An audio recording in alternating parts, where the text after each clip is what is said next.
अस्सलाम वालेकुम नाज़रीन, न्यूज़ रिकॉर्डर के साथ मैं हूँ आपका होस्ट निसार इकबाल और आप देख रहे हैं हमारा YouTube news channel news recorder.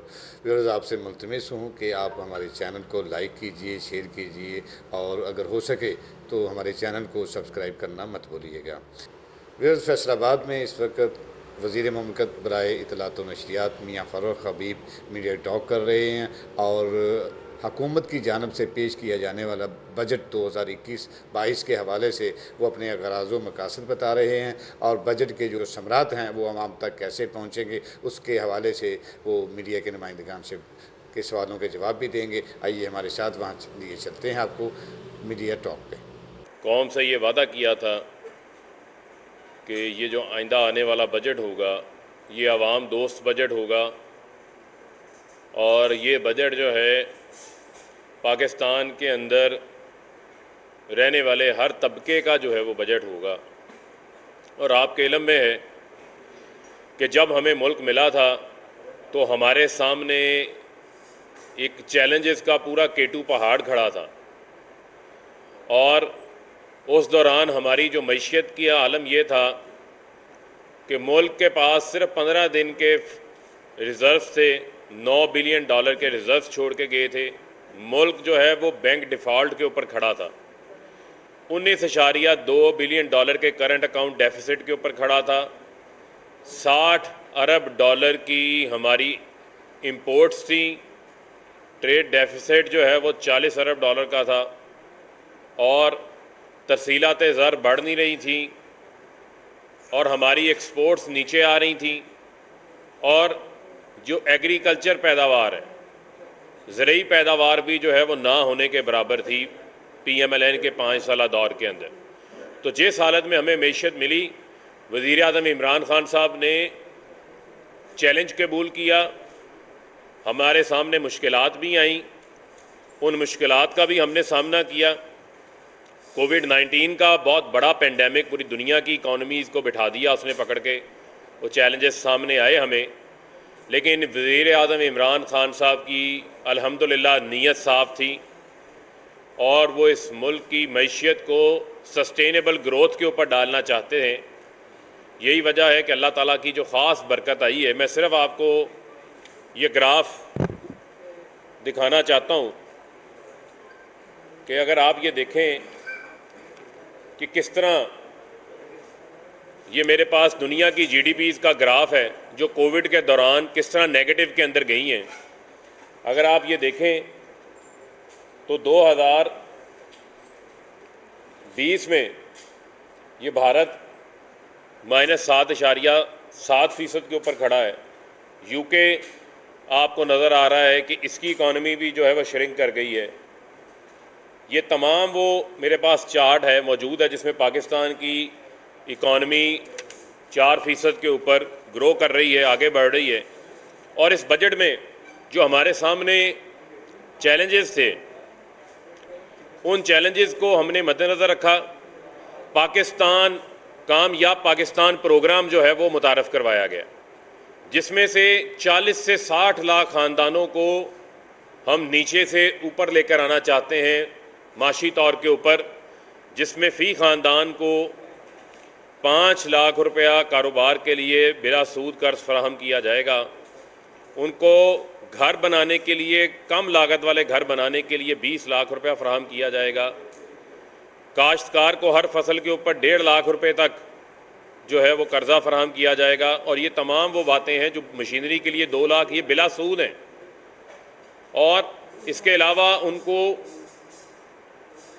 Technical training दे के भी अपने पाँव के ऊपर जो है वह खड़ा किया जाएगा। और ये एक गेम चेंजर साबित होने जा रहा है जब आप अपनी आबादी का 2-2.5 करोड़ लोगों को बुनियादी ज़रूरियात भी दे देते हैं, छत भी दे देते हैं, कारोबार भी दे देते हैं, हुनर भी फराहम कर देते हैं। तो ये प्रोग्राम का नाम ही इस वजह से रखा गया है कामयाब पाकिस्तान प्रोग्राम, कि ये एक बहुत बड़ा इनकलाब बर्पा होने जा रहा है।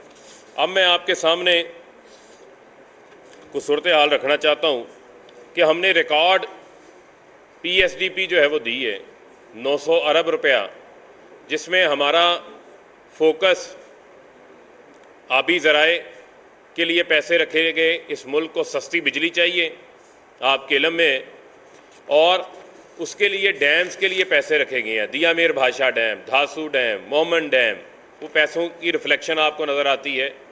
हमने अपनी ज़राअत के शोबे को आगे लेके जाना है, उसके लिए बजट में पैसे रखे गए हैं। इसी तरह आप देखें कि हमने बड़ा वाज़ेह है कि हमने अपने जो कम तरक्की याफ्ता इलाके हैं उनको आगे लेके चलना है। पहली बार आप देखें कि कराची ट्रांसफॉर्मेशन पैकेज, सिंध के जो पसमानदा 14 अजला हैं उनके लिए बजट में पैसे रखे गए, बलूचिस्तान के लिए पैसे रखे गए, गिलगित बल्तिस्तान के लिए पैसे रखे गए, तो ताकि इन तमाम शहरों को भी जो है वो कौमी धारे के अंदर जो है वो शामिल किया जा सके। और जो सबसे बड़ा फ़र्क मैं आपको दिखाने जा रहा हूँ हमारे और इनमें क्या फ़र्क है कि हम 2013 में सूबों को NFC के ज़रिए 1459 अरब रुपया जा रहा था, 2018 में ये 2384 था, जिसको आज हमने बढ़ा के 3412 अरब रुपए कर दिया है। यानी कि PTI की मौजूदा हुकूमत ने सूबों को NFC के शेयर के अंदर बहुत बड़ा जो है वो हिस्सा फराहम कर रहे हैं। और अब ये सूबों की ज़िम्मेदारी है कि वो भी अपनी आवाम को वहाँ पर ज़िलों की पसमानदगी को देखते हुए, आबादियों को देखते हुए अपना प्रोविंशियल फाइनेंस अवार्ड भी जो है वो अनाउंस करें। और ये जो इस साल पिछले साल गया ये तकरीबन कुछ 2700 अरब रुपए के करीब था, अब जो है ये 3412 चले जाएगा। तो ये तकरीबन इसके अंदर एक बहुत बड़ा इजाफा आपको जो है वो नज़र आ रहा है। इसके अलावा वज़ीर-ए-आज़म इमरान खान साहब ने ग्लोबल कमिटमेंट्स की हैं पाकिस्तान का इमेज बुलंद करने के हवाले से, माहौलियात के हवाले से, इन्वायरमेंट के हवाले से। आप देखें कि वज़ीर-ए-आज़म इमरान खान साहब एक ग्लोबल लीडर के तौर के ऊपर सामने आए और पूरी दुनिया ग्लोबल वार्मिंग के ख़िलाफ़, क्लाइमेट चेंज के ख़िलाफ़ काम कर रही है। तो सिर्फ मैं आपको बताना चाहता हूँ कि जब नून लीग की हुकूमत थी तो नज़र आ रहा है कि सिर्फ 802 मिलियन यानी 80 करोड़ रुपया जो है वो सिर्फ खर्च किया जा रहा था एनवायरनमेंट के ऊपर। आज अल्हम्दुलिल्लाह मुझे इस चीज़ के ऊपर फ़ख्र है जिसको पूरी दुनिया एक्नॉलेज कर रही है। पाकिस्तान में ग्रीन इन्वेस्टमेंट्स भी आ रही हैं, जो ग्रीन डिप्लोमेसी है वो पूरी दुनिया के साथ ताउन के रास्ते खोल रही है। कि आज इस बजट में 14.5 अरब रुपया हमने इस काम के लिए रखा है, जिसमें 1 अरब रुपया जो हमारे आपको पता है कि ये पैसा एनवायरनमेंट चेंज के हवाले से जो वज़ीर-ए-आज़म इमरान खान साहब की एफर्ट्स हैं, जिसको दुनिया एक्नॉलेज कर रही है, जिसको दुनिया के हर फोरम ने, वर्ल्ड इकनॉमिक फोरम हो, बोन चैलेंज हो, WWF हो, यूनाइटेड नेशंस हो, उन तमाम ने इसको एक्नॉलेज किया है। तो उसके हमारे प्राइम मिनिस्टर साहब की जो ग्लोबल कमिटमेंट है उसकी रिफ्लेक्शन भी इस बजट के अंदर एनवायरनमेंट चेंज के हवाले से आपको नज़र आएगी। इसी तरीके से आप ये देखें कि जो सब्सिडीज़ हैं 2018 में सिर्फ 138 अरब रुपया थी, आज हमने इन सब्सिडीज़ को बढ़ा के ये तकरीबन 682 बिलियन है। ये मेरे सामने ग्राफ मौजूद है, जिसमें ना सिर्फ जो है वो IPPs को पैसे देने का मामला है, बल्कि जो हमारे 300 यूनिट या उससे कम जो बिजली इस्तेमाल करते हैं उनको भी सब्सिडी फराहम की जा रही है। यहाँ पर हमारी जो फूड के लिए सब्सिडी रखी है वो भी फराहम की जा रही है। तो आपको सब्सिडीज़ के अंदर भी एक वाज़ेह फ़र्क जो है वो नज़र आएगा, जो तकरीबन पिछले साल 400-450 के करीब थी, अब बढ़ा के 682 अरब की जो है वो सब्सिडीज़ कर दी गई हैं। और किसी भी मुल्क का जो प्राइमरी बैलेंस होता है ये बड़ा इम्पॉर्टेंट है कि हुकूमत की आमदन और हुकूमत के अखराजात अगर सूद को निकाल दिया जाए, जो हमने इनके लिए हुए कर्ज़े हैं, ये तो मुल्क को डेट ट्रैप के अंदर फंसा के गए थे। आप ये देखें कि प्राइमरी बैलेंस PMLN के दौर के अंदर जो मुझे नज़र आ रहा है ये तकरीबन 3.8% के तौर के ऊपर 2018 के अंदर ये छोड़ के गए थे जो प्राइमरी बैलेंस का था। आज अल्हम्दुलिल्लाह हमने अपनी आमदन को बढ़ाया और हुकूमती अखराजात को कम किया है, और आज ये नज़र आ रहा है कि हमने इसको तकरीबन 1% के ऊपर ले आए और अब इसको इंशाल्लाह हम और कम करके राउंड अबाउट जो है वो इसको इतना कम करेंगे कि ये बिल्कुल जो है वो प्राइमरी बैलेंस जो है वो सरप्लस के अंदर आ जाएगा और आपको नज़र आएगी कि हुकूमत की जो कारकर्दगी है, ये अपने दौर के अंदर इन्होंने 1500 अरब रुपया सूद की किस्तें दे रहे थे, हमें आज 3000 अरब रुपया देनी पड़ रही हैं, क्योंकि ये जाते हुए इतने कर्ज़े लेकर गए हैं कि उन कर्ज़ों की किस्तें हमें अदा करना पड़ रही हैं। और जो नेट इम्पैक्ट हमारा इस साल आया है वो आपके सामने है। जो डेट टू जीडीपी है, ये पूरी दुनिया देखती है। जब आपके साथ माशी इदारे काम करते हैं, इन्वेस्टमेंट्स करते हैं, तो हमारी डेट टू जीडीपी रेशो का जो ग्राफ है वो डाउनवर्ड आ रहा है, यानी कि हमने कम किया है। पाकिस्तान की तारीख में डेट टू जीडीपी हमेशा ऊपर गई है, कभी नीचे नहीं आई। चूँकि हमने अपनी आमदन को बढ़ाया, हमने अपनी एक्सपोर्ट्स को बढ़ाया, हमने अपनी तरसीलात ज़र को बढ़ाया, उसकी वजह से हमारे जो डेट टू जीडीपी रेशो है वो नीचे आ रही है। ये 87 थी, 87 पॉइंट समथिंग थी, उससे आज 83 के ऊपर आ गई है। तो ये एक बहुत बड़ी मैं समझता हूँ कामयाबी है। इसके अलावा जो पर कैपिटा इनकम है, पर कैपिटा इनकम जो है वो आज $1608 के ऊपर खड़ी है। PMLN 1496 के ऊपर जो है वो छोड़ के गई थी 2018 के अंदर।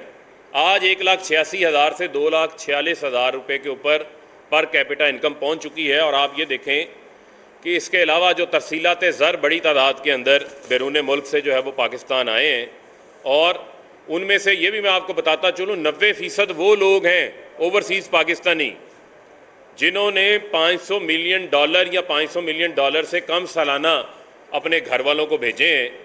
जिसका मतलब ये है कि अगर आप 500 मिलियन को अंदाज़ा करें तो आज के एक्सचेंज रेट के साथ ये 75 से 80 हज़ार रुपया जो है वो बनता है। जो फ़ी ओवरसीज़ पाकिस्तानी ने ओवरऑल रेमिटेंसेस को देखें तो पाकिस्तान भेजा है, और वो पैसा, वो दौलत जो है उनके प्यारों के हाथ में आई है जिन्होंने यहाँ पर ख़र्च किया है। यही वजह है कि आपको नज़र आ रहा होगा कि हमारी जो लार्ज स्केल मैन्युफैक्चरिंग है उसका डेटा मेरे पास पड़ा हुआ है। ये मैं आपको दिखाता चलूँ कि अल्हम्दुलिल्लाह लार्ज स्केल मैन्युफैक्चरिंग पिछले 10 माह में जुलाई से अप्रैल तक ओवरऑल 12.85% के ऊपर बढ़ी है, और सिर्फ अप्रैल के महीने में 68% ग्रोथ है, जिसमें आपको टेक्सटाइल सेक्टर भी नज़र आ रहा है, फूड एंड बेवरेजेस भी नज़र आ रहा है, पेट्रोलियम प्रोडक्ट्स भी नज़र आ रही है, केमिकल्स भी, नॉन मेटालिक भी, ऑटोमोबाइल भी, आयरन भी, स्टील, फर्टिलाइज़र, पेपर, ये तमाम वो बड़े सेक्टर्स हैं जिनके अंदर ग्रोथ नज़र आ रही है। तो अगर ग्रोथ किसी को नज़र नहीं आ रही तो वो अपोजिशन को नज़र नहीं आ रही, ग्रोथ किसी को नज़र नहीं आ रही तो वो बिलावल और शहबाज को नज़र नहीं आ रही, क्योंकि उनकी जो करप्शन की ग्रोथ है वो रुक गई है, उनकी दौलत बढ़ाने की, मनी लॉन्ड्रिंग की ग्रोथ जो है वो रुक गई है। इसकी वजह से जो मायूसी फैलाने वाला टोला है ऑपोजिशन का, वो इन तमाम जो अच्छी खबरें हैं जो मैंने आपको बताई हैं, इनको देखकर आजकल आपने देखा होगा कि काफ़ी परेशान नज़र आ रहे हैं, काफ़ी बेचैनी के आलम में हैं, काफ़ी टामक टोइयाँ मारते नज़र आ रहे हैं। तो उनका ये मैं बताना चाहता हूँ कि आपकी परेशानी में मज़ीद इजाफा होगा, लेकिन पाकिस्तानी के लोगों के लिए जो है वो अब बेहतरी का सफ़र शुरू हो चुका है, इकनॉमिक टर्न अराउंड कर दिया गया है। और ये जो बजट है ये उसकी रिफ्लेक्शन है। तनख्वाहदार तबके के ऊपर कोई नया टैक्स नहीं लगाया गया, मज़दूर की तनख्वाह कम से कम उजरत 20,000 रुपये की गई, सैलरीज़ में 10% इजाफा किया गया, पेंशन्स में 10% इजाफा किया गया, और बराह रास्त टैक्स कोई नहीं लगाया गया। बिजली की कीमतों के अंदर जो है वो कोई इजाफा नहीं किया गया। तो ये वो तमाम तर चीज़ें हैं। और ख़ास तौर के ऊपर मैं आपको बताना चाहता हूँ कि जो हमारा एहसास प्रोग्राम है, अगर मैं आपको एहसास प्रोग्राम के हवाले से फ़िगर्स बताऊं तो ये बड़ी बातें करते हैं। उसके हवाले से मेरे पास यहाँ पर उसका डेटा और रिकॉर्ड भी मौजूद है कि एहसास प्रोग्राम हमने उसके लिए 34% इजाफा किया है। 210 बिलियन से हम उसे लेके चले गए हैं 262 अरब रुपए के ऊपर।